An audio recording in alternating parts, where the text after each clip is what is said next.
con 51 minutos, el titular de la cartera de Economía y Finanzas, el ministro Alex Contreras, a quien le damos la bienvenida y agradecemos, por supuesto, este tiempo que se da con nosotros. Ministro, ¿cómo está? Bienvenido.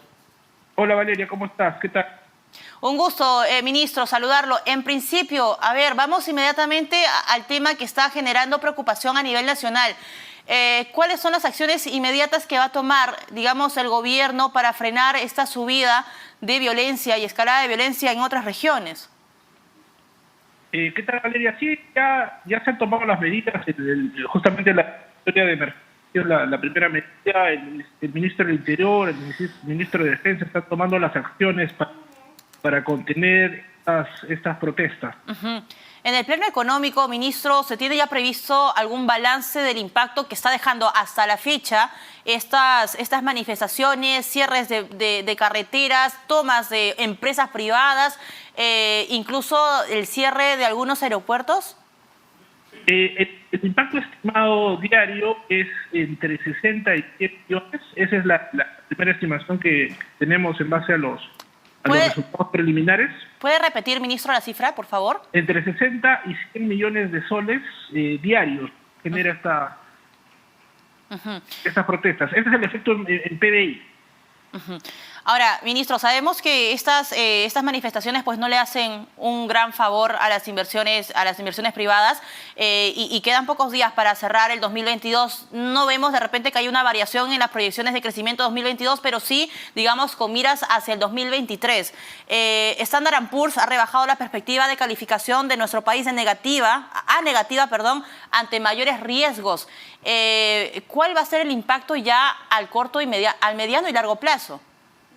Lo importante es que la calificación de Perú se ha mantenido, a pesar del contexto mucho más volátil, del político, del golpe de Estado fallido también.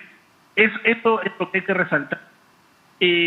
La perspectiva positiva en general nos da el espacio para poder, digamos, tomar medidas de forma que el siguiente año ni Fitch ni Standard & Poor's tomen alguna acción sobre la deuda. En ese sentido, los números de nuestra economía, vamos a cerrar el año con una deuda la más baja de la nación, riesgo país más bajo, el fiscal alrededor de 1,7, la última estimación que tenemos. Entonces, en general, hay un contraste entre los resultados económicos positivos y esta volatilidad política que, repito, alcanzó su pico máximo con este golpe fallido de Estado, ¿no? Entonces, eso evidentemente generó preocupación en las calificadoras. Ministro, entonces usted asegura que el próximo año estas calificadoras no van a rebajar o variar las perspectivas de nuestro país. Por eso es importante la decisión que ha tomado la ministra, la presidenta Dina Boluarte, de plantar las elecciones. Esto era un factor importante que aportaba estas cuestiones, y conforme se restaure la carta, esto creo que podríamos estar nuevamente la importante del país, ¿no? Con la huelga perdemos todos, pierden las bodegas, los restaurantes, las personas. Un adelanto, entonces, los trabajadores. Ministro, el planteamiento de un adelanto de elecciones, ¿no va a variar la proyección de crecimiento para el 2023 de nuestro país? La proyección del MEF se mantiene en un rango de 3,1 a 3,9. Lo más importante es que se puedan aprobar las medidas de Impulso Perú. Eso es en corto plazo, digamos, la tarea clara. Y esperemos que el Congreso pueda convocar un pleno económico que ayude justamente a que salgan, a que se puedan implementar estos proyectos que van a impacto positivo en inversión, en la ciudadanía, en la creación de empleo. Esa es la clave que queremos nosotros como Ministerio de Economía poder completar para cerrar este 2022 y pensar en un 2023 más positivo. ¿Se tiene previsto desde la cartera del Ministerio de Economía la entrega de otro bono, de otro subsidio económico? Siempre se coordina con los sectores de alguna estrategia de compensación. Todavía hay sectores afectados que en este momento se está trabajando en coordinación con los ministerios la posibilidad de dar medidas adicionales que puedan ejecutarse en el más breve plazo. Ya estamos cerrando el año. Sí, pero ¿hay espacio fiscal para una entrega de bono adicional? Todo depende del costo de cualquier medida. ya bonos, inversiones adicionales, un subsidio. Perú destaca en la región justamente por el espacio fiscal. Recuerda que el presupuesto 2022 se hizo con una proyección de déficit de 3,7%. El déficit fiscal va a ser alrededor de 1,7%. Entonces estamos hablando de que hay espacio fiscal suficiente. Estamos, es algo que ha caracterizado y que vamos a seguir manteniendo, ¿no? Pero sin cuidar las necesidades de los ciudadanos que en este momento pues están siendo afectados por una crisis muy severa. Ahora, hemos visto, ministro, tomas de empresas y hasta saqueos, solamente para poner ejemplos, de la empresa Gloria y ahora de la empresa Laibe. ¿Cuál es el mensaje que se le tiene que dar desde el gobierno al sector privado, que ya está deprimido, que va a haber un crecimiento de 0%, lo ha previsto el Banco Central de Reserva, y por ende no va a haber empleo formal que se incentive por ese lado? ¿Cuál es el mensaje que le va a dar usted como titular de la cartera ahora de Economía y Finanzas? Nos vamos a reunir ya con los representantes de los gremios. Creo que Impulso Perú es un gran mensaje que va a ayudar a la protección de la confianza.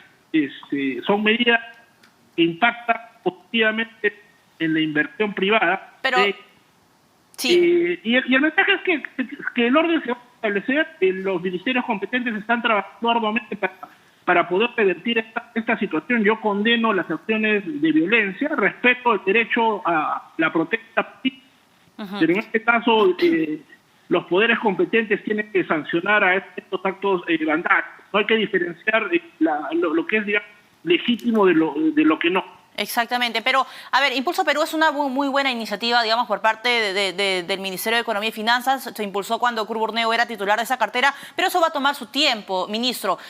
A lo que iba es cuáles son las acciones inmediatas que va a tener que dar el Ejecutivo.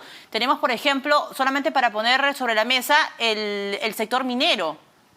Tenemos que Quellaveco nada más este año, y ¿hay más proyectos mineros para el próximo año? Y lo inmediato, en primer lugar, atender esta emergencia, dotando de recursos a los ministerios para poder restablecer el orden. Tenemos una agenda para impulsar la inversión privada, paquete de medidas que, repito, están simplemente para que se voten en el Congreso, ¿no? Esta implementación va a ser clave en el primer y el segundo trimestre del próximo año. ¿Usted va a empezar reuniones con algunos congresistas, con las bancadas, para acelerar este paquete de proyectos? De hecho, muchos de estos proyectos están listos para que se sometan a pleno. Por eso es que estoy solicitando la posibilidad que se evalúe un pleno económico, donde podemos aprobar estas medidas, porque, repito, ya han sido dictaminadas por tanto la Comisión de Economía, agradezco, como la Comisión de Presupuestos.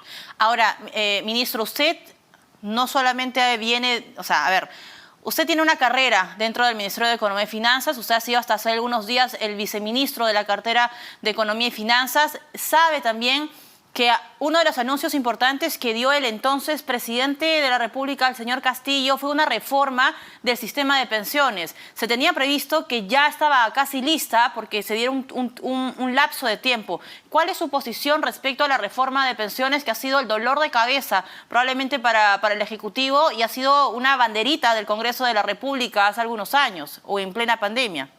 Ya hay comisión que está trabajando en eso. En el caso del Ministerio de Economía también tenemos una propuesta que se tiene que consensuar a nivel de las... ¿Ya hay una propuesta hecha? Competentes. Hay una propuesta que está en elaboración, tenemos, digamos, algunos avances importantes que esperamos poder concretar en los siguientes meses. ¿Siguientes meses cuándo, ministro? ¿Enero, febrero del próximo año? Recuerda que he tomado la cartera hace 2 días. Hay algunos temas que requieren conversarse, ¿no? Pero va a ser, yo garantizo, creo que va a ser la propuesta antes del primer trimestre del próximo año. Desde el primer trimestre. ¿Y hay alguna, digamos, propuesta un poco más concreta de esta reforma de pensiones? La unificación, por ejemplo, se hablaba por allí. Esos detalles preferiría comentarlos porque, repito, no está terminada. Entonces, hablar de una reforma en proceso no me parece lo más conveniente en este momento. Ministro, solamente para cerrar, usted mencionaba que son pérdidas de hasta un poco más de 100 millones de soles diarios. ¿Cuáles son los sectores más afectados, sectores económicos más afectados que está dejando estas manifestaciones? En primer lugar, estamos en el sector de transportes. Cuando se paralizan las redes viales, eso tiene un impacto directo. Están los sectores de comercio que tienen que cerrar sus tiendas, los servicios, los restaurantes. Y hay efectos en otras actividades, como por ejemplo el turismo, ¿no? ¿Por qué? Porque se cancelan reservaciones de hoteles, se cancelan vuelos. Entonces, todo eso sumando genera un costo entre 60 y 100 millones diarios. Por eso la industria y el trabajo importante que están haciendo los ministerios competentes. Aprovecho este espacio también para reconocer el enorme esfuerzo que está haciendo la Policía Nacional del Perú. ¿Van a transferir algún económicamente apoyo a la policía? Sí, se acaba de aprobar justamente un decreto supremo que va a dar apoyo a los policías que valerosamente están... ¿Cuánto es el monto? Eso es algo que ya se ha aprobado, alrededor de 1.200, me parece que es el último monto. Listo. Muy bien, ministro, muchas gracias por acompañarnos esta tarde. Alex Contreras, ministro de Economía y Finanzas.